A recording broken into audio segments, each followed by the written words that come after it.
কে রে এতক্ষণ থানার মধ্যে কি করলো? ওসি সাহেব কি ভেতরে আছে? ভাই মানে হচ্ছে কি, ঘটনা তো আরেকটা ঘটে গেছে। কি ঘটনা ঘটছে? শামসুক কি অ্যারেস্ট করছে নাকি? না না, আমাকে আসতে এলা দেরি হচ্ছে, এই ফাঁকে আয়ন আলেক ছেড়ে দিছে। কোষ কি রে তুই? আয়নালে কেড়ে ছেড়ে নিয়ে গেল?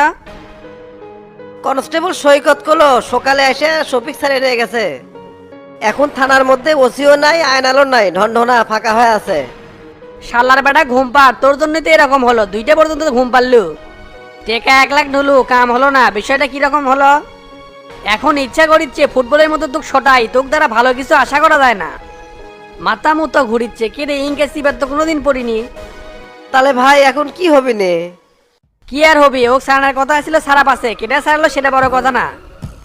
কন্ট্যাক্ট অনুযায়ী ওর বাড়ি থাকার কথা, ওই তো বাড়ি আছে, ওর তো আর টাকা ছাড়ার কথা না। আয়নাল যে শেষরা শেষরা ওই জানা পারলে এই টাকা তুলেই ছাড়বে। জীবনে ওই 1 টাকা মার দেয় নাই, সেই মানুষ 1 লাখ টাকা ছাড়ে দিয়ে বসে থাকবে। ওর কপাল ভালো যে আসামির খাতার নাম যায় নাই। আসামির খাতার নাম গেলে 1 লাখ টাকাতে গুলা পায়, 2-3 লাখ টাকা দেও হলুন না। মার্ডার মামলার আসামি হলে সংসার টেকে না, ওর ভাগ্য ভালো। যারা এজাহারভুক্ত আসামি তারা বুঝবি শোধন, 10-15 বছরেও মামলা ফয়সালা হবি না। এই তোতা বাজে থাকতে কোনো আপোষ হবি না, রায় নিজেদের পক্ষে আইনে দম। বুদ্ধি আপনি ঠিকই বার করছেন, ওর নামে তো আর মামলা হয় নাই, এটা দিয়ে আমরা পার পেয়ে যাবো। তে ভাই আয়নাল তো গরিব মানুষ, ওর উপরে এত বড় ফিটিং মারা কি ঠিক হবে নাকি টাকাটা ঘুরে দিবার চাচ্ছেন? চুপ থাকবে, বড় দানবীর হয়ে আছে, তোতার পকেটে যে টাকা ঢুকে সেটা আর বাই হয় না। না মানে হচ্ছে কি ভাই, বন্ধু মানুষ তো, ক্লাস 2 পর্যন্ত একসাথে পড়ছি, যখন দেখা হবে তখন এই কথা কবে। তোর এত মাতব্বরি করা লাগবে না, কি হয় না হয় সেটা পরে দেখা যাবে নি। ভাই একটা না কথা কবার চাই, শফিকের ছেলা আফজাল মাস্টার ওই না খুব ফটর ফটর করে। চার্জশিটে ওর নামটা দিলে মনে হয় ভালোই হলো নি, ওর বড় বড় লেকচার বন্ধ হলো নি। আজকাল দেখতেছি তোর মাথার বুদ্ধি হচ্ছে, আমার সাথে থেকে থেকে বুদ্ধি খুলতিছে। যা, তোর কথা ফাইনাল, মাস্টারের নামও দিমু। শফিকের পিছনে থেকে সেলাকে সরানোর ব্যবস্থা করি, তারপর দেখি শফিক কি করে। তো এখন কি করবেন, কুড়ি যাবেন? আগে গাড়িটা বাইক কর, তারপরে সিদ্ধান্ত নিচ্ছি কুটি যাওয়া যায়। আচ্ছা ভাই বাড়ি করিচ্ছে। এ হে রে, গোলাত কি মস্ত সময় দেখেছি না, ভিতরে থুয়েছিলাম নাকি? এ যা তো তাড়াতাড়ি গাড়ি বাইক কর তো।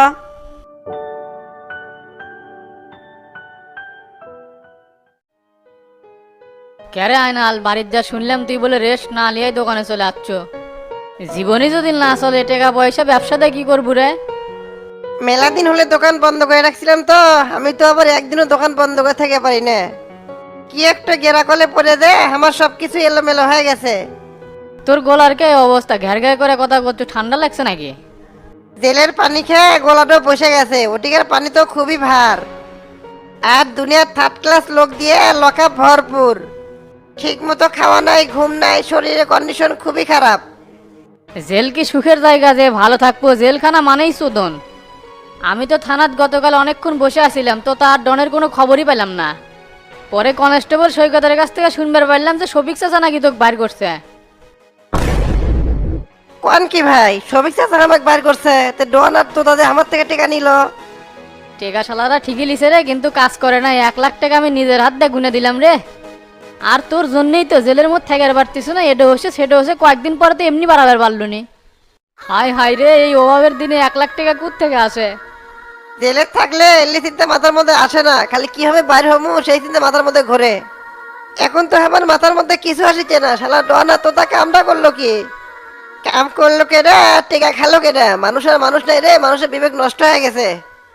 এলাকার তো তাদের নামে প্রচুর ক্লেম, মানুষের থেকে নাকি ধান্দা করে টাকা খায়। আর ওর সাথে থাকে ডন আছে না, ওই বলে যত পার্টিক ধরে লিয়েছে। আমি মির্জাপুর থেকে দেখে এলাকার কোনো ভাবসাব বুঝতে পারি নাই রে, শালা এইরকম চিটারের পাল্লাত পড়ছিলাম। আর তুই জেলের মধ্যে থেকে ওক টাকা দিবার কছু, আর তুই যে খেপে গেছিলি টাকা না দিয়েও তো পারি না। কারোর সাথে কোনো বুঝ পরামর্শ না করে হোমমুত করে দেয়, টাকাটা দেওয়া ঠিক হয় নাই। আমও গেল ছালাও গেল, ওই তো তার বাচ্চা কি টাকা ঘুরে দিবি, উই হলে সেই চিটার। আপনি এলা দোকানে বসেন, আমি শফিক চাচার সাথে দেখা করে আসি।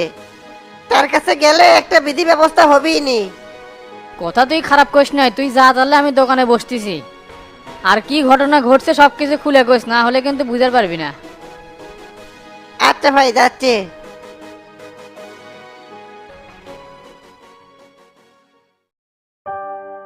ভাই সামনে তো নির্বাচন, তফসিল ঘোষণা হবে, তে দল থেকে কি নমিনেশন চাবেন নাকি? আপনি কিন্তু এমপি হওয়ার একটা যোগ্য লোক, কারণ আপনার মধ্যে অনেক ধৈর্য আছে। দেখি কি করা যায়, এখনো কোনো সিদ্ধান্ত লইনি। আগে শামসুর মতিগতি বোঝা লাগবে। একক সিদ্ধান্ত দিয়ে তো আর রাজনীতি চলে না, সমন্বয়ে কাজ করতে হয়। আমি যতদূর জানি শামসু সাহেব হয়তো আর এমপি ইলেকশন করবি না, কারণ এমপি হওয়ার পর থেকে একটা দুটো ধকল আর উপর দিয়ে যায়নি। মানুষের ভালো করবারে গেলে যে তার পরিণাম ইনকা হয় সেটা শামসু হারে হারে বুঝে গেছে। এত বড় খবর আমি জানলাম না, আর তুমি জানে ফেলালে, কেডা কছে তোমার? কেডা আর কবি, কথার ফাঁকে শামসুর মুখের থেকে একবার শুনছিলাম। তাই কই আপনি একটা চান্স নিয়েন, হলেও কিন্তু হতে পারে। সময় আসুক তখন দেখা যাবে নি কোন দিককার বাণী কোন দিক গড়ে। ঘাড়ের উপর যে মামলা পড়ছে এর থেকে নিষ্পত্তি না হওয়া পর্যন্ত শামসু বেকাদাত পড়ে আছে। পরিবেশ পরিস্থিতির উপর নির্ভর করে ভালো মন্দ যদি কিছু আশা করা যায় তাহলে চান্স নেবো। তা আপনারা কি কন, নির্বাচনে কি দাঁড়ামু? সিদ্ধান্ত একটা দেন, চুপ করে থাকেন না বারে। চাচা আসসালামু আলাইকুম। ওয়ালাইকুম আসসালাম। কেরে আয়নাল, কি খবর, কিছু কবু? শুনলাম আপনি বলে হামাক ছাড়াছেন, তে ওটি দেখা করলেন না, সেই জন্য দেখা করবে আসলাম। আমি তো বাইরে দেখি ওটি কেউ নাই, পরে এলগালকে আসলাম। এ হেরে, সারানোর পরে তোর সাথে যে দেখা করবো সেই সুযোগই পাই নাই। ইয়েনো সাহেব ফোন দিয়ে খুব তাড়া দিচ্ছিল, এই জন্য টানের উপর চলে যাচ্ছি। আর তুই তো অকাম টকাম কিছু করিস নাই, পুলিশ তো তোকে এমনি ধরে লেগেছিল। আর শামসু কয়ে দিছে যারা অকাম করে নাই তার দান মিথ্যা মামলায় ফাঁসায় না। ফটিকার গোল্লার দায়ভার তুই কি জন্য কাঁধে দিলবু? আপনি যে উপকার করছেন তা আমি সারা জীবনে ভুলে পারবো না, কিন্তু চাচা আমি তো একটা ধরা খেয়ে গেছি। তো তার ডনেক 1 লাখ টাকা দিছি হামাক থানার থেকে ছাড়ানোর জন্য। পরে শুনি আপনি হামাক ছাড়াছেন, ওকে তো দরকারই হয় নাই। বাহ, খুব ভালো কাম করছু। মাথার কি জ্ঞান বুদ্ধি কিছুই নাই? মাল কি হাঁটুর নিচে থাকে নাকি? ওরা চাইলো আর 1 লাখ টাকা দিয়ে দিল, আমাকে তো বিষয়টা কিছুই জানালো না। টাকা বেশি আছে তো এই জন্য ফয়েজ দিতে সুবিধা হয়। আমি তো বুঝতে পারিনি চাচা, জয়নাল ভাই বাইরে আসিল, উই এই কামটা করছে। আর কাস্টরি হয়ে থাকলে মাথা তো ঠিক থাকে না, কখন আমি কি করছি সেলে কি মনে থাকে। এখন তোর ভাই গাজা যেনকে টাকা ফয়েজ দিছে সেনকে করে দেন তুলে। তুক পুলিশ ধরে লেগেছে আর আমরা কি বসে আছি বে? তুক যেদিন ধরে লেগেছে সেদিন থেকে আমরা তোর জন্যই কাজ করতেছি। আর শালার বেটা তোতা দেখিচ্ছি এই মার্ডার মামলা লিয়া ভালোই ধান্দা বের করছে। মাস্টার কি বুঝলে, দেখছো তো তার ক্যারেক্টার?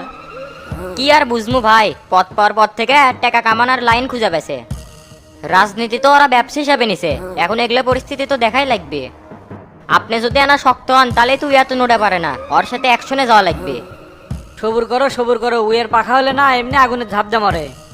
তো তার বিঘার আছে বেশি, যারা রাজনীতির বেশি বিঘার করে তারা বেশি দিন লাস্টিং করে পারে না। এই চোখের সামনে কত মানুষের অধপতন দেখলাম, এখন তো তার অধপতন দেখার পালা।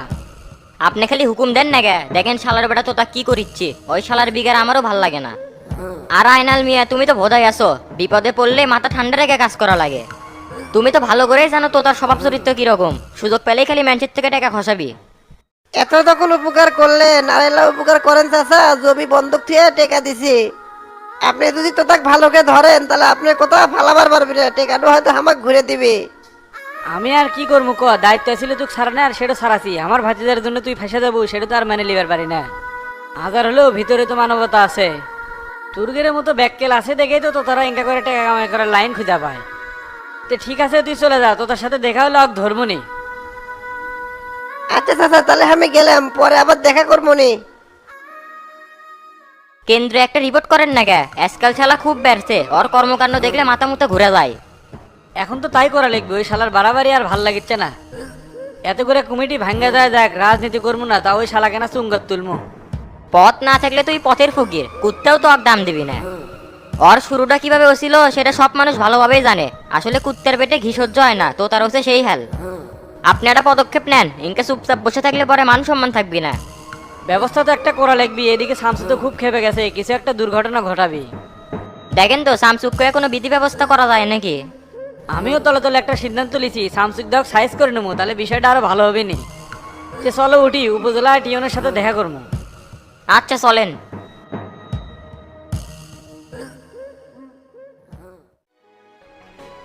এ রাবিয়ে ওটে তোর বার হওয়া লাগবে। কে স্যার আমাকে ছেড়ে দিবেন? ছেড়ে দেওয়া চোদ আছে, জেলের থেকে গাড়ি আসছে, তোকে চালান করা হবি। হাই হাই, আমাকে জেলে চালান করবি? সগলিক ছেড়ে দিয়ে আমাকে আটকে ধরছে। বিশ্বাস করেন স্যার, আমি এই খুনের সাথে জড়িত আছিলাম না স্যার, আমাকে ফাঁসাছে। এখনো বিয়ে করিনি, জেল খেটে বাড়ালে কোনো বাপই তো তার মেয়েক দিবি না। হাত জোর করে করছি স্যার, দেখেন তো আমাকে না বাঁচান, কোনোভাবে ছেড়ে দেওয়া যায় না। তুই কি পাগলা হসু? থানার থেকে কাগজ ছাড়ে দেওয়ার ক্ষমতা আমার নাই, সেই ক্ষমতা ওসি স্যারের আছে। এল্লা ফাও ফাও কথা কয়ে লাভ নাই, তোকে সারার টাইম পার হয়ে গেছে, এখন জেলে যায় থাকে। শালারা আমাকে মিথ্যা মামলাত ফাঁসাছে, খালি বের হই না কে আবার মার্ডার করবো। জীবন আমার এমনিতেও নষ্ট হচ্ছে, অমনিতেও নষ্ট হচ্ছে, কাকই ভালো থাকতে দিব না আমি।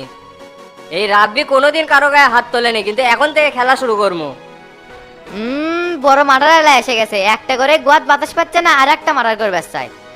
জেলে আগে ঢোক, সব হাউস ঠান্ডা হয়ে যাবিনি, চোদন কাক কয় তখন বুঝা পারবো।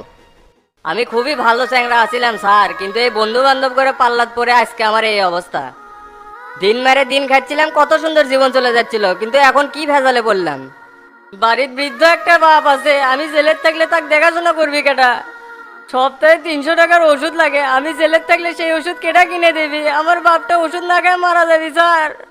হে আল্লাহ, আমাকে ষড়যন্ত্র করে যারা ফাঁসাছে তা করে তুমি বিচার করো, তুমি ছাড়া আমার আর কেউ নাই। হসে হসে, তোর দুঃখের কথা কেউ শুনবার আসেনি, তুই বাড়া। তোর মতো হাজার হাজার কাহিনী আলা মানুষ জেলে পড়ে আছে, আইন আইনের গতি চলে, কারো কথা শোনে না। ভালো করে করছি বাড়া, না হলে কিন্তু উল্টা পাল্টা পেটন শুরু করে দেবো। মারা লাগবি না স্যার, আমি বাড়াচ্ছি। দুনিয়াটা বড়ই নিষ্ঠুর, কেউ কারো দুঃখ বোঝে না।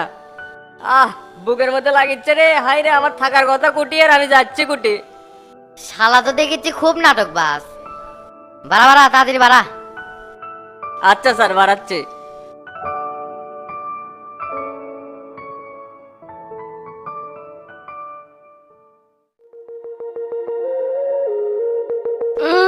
রাত্রেবেলা কি খেলাম, ক্লিয়ারই হচ্ছে না, না চাপ দি।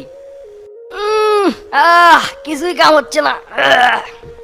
হাই রে হাই, কি বিপদে পড়লাম, বাড়ায় না কে?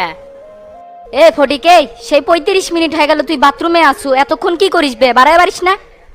বাড়াচ্ছে না রে বন্ধু, খুব চেষ্টা করতেছি। ভিতরে তো কিছু থাকা লাগবে, দিনে যদি 4-5 বার করে মারিস, 6 নাম্বার বাড়ি কি আর বাড়াবি? শালা কতবার করে কইলাম ভালো হ, ভালো হতে পয়সা লাগে না। এই বয়সে যদি এগুলা করিস, তোর কি বউ থাকবি বে? মিশে যান, ভুলভাল কথা কস না, আমার হচ্ছে হাগার সমস্যা। এত কষ্ট হচ্ছে কে? জীবনে দিনকে কষ্ট হয়নি একবার ধরা। ও বুঝছি বুঝছি, ভালো জিনিস পাইলে তো আর মুখ সামলাতে পারিস না, খেতে খেতে একবারে টুটি পর্যন্ত তুলছু। শালার খেতে খেতে হুশ থাকে না, লে আরেকবার চেষ্টা কর, বের হবি নি। আমারও এটি পেটের মধ্যে মশরামশি করিচ্ছে, তুই তাড়াতাড়ি বাড়াতো বে, মন ম্যাচ কিন্তু গরম হয়ে যাচ্ছে। মনে করলাম এনা স্বাদের জিনিস বেশি করে খাই, বেশি করে খাইলে যে এনে চোদনে পড়া লাগবি, আগে কি জানিচ্ছিলাম? দোস্ত তুই অপ্পেনা দেরি কর, আমি তাড়াতাড়ি বাড়াচ্ছি। আচ্ছা তাড়াতাড়ি বাড়া, আর ভালো করে ফ্লাশ করিস, আমি যদি ভিতরে ঢুকে গন্ধ পাসি তো কিন্তু পোজ মারতে মারতে শোল দুকরি লে যাবো।